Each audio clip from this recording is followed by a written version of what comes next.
Those who abandon the Salah will face the consequences in the Dunya, beside what awaits him on a day of resurrection. One of these punishment, form of humiliation, is that when they are called to prostrate before Allah on the day of resurrection, and they try but they won't be able to they will not be given the honor to do so.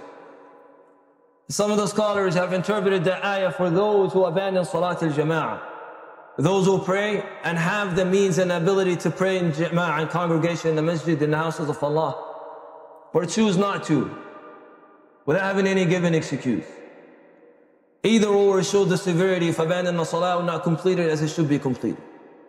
For Allah the Exalted says the day the shin will be uncovered, and they are indeed asked to prostrate, but the disbelievers will not be able. Their eyes humbled, humiliation will cover them, for they used to be invited to prostrate, to pray, while they were sound, but they chose not to. Ibadallah, know that abandoning even one salah will bring the servant into great loss.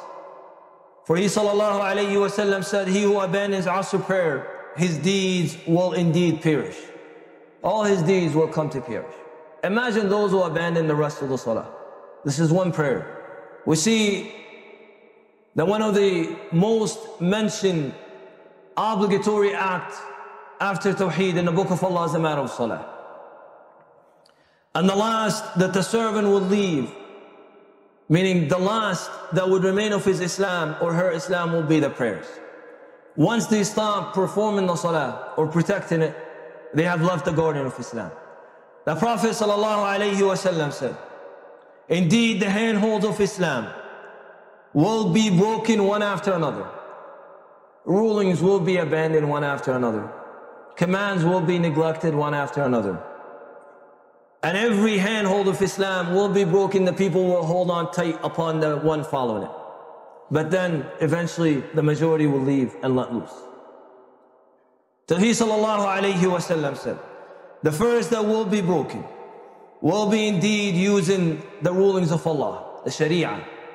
And the last will be the salah.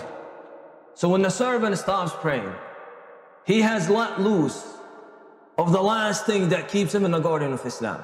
This is the hadith of Rasulullah sallallahu alayhi wa sallam, and this is one out of many. The moment one abandons the prayers, or abandons some of the mandatory salah, he prays some and abandons some, he prays some days and leaves, he has abandoned the entire deen of Allah Azza wa Jal. This is the last thing that keeps him within the shade of Islam.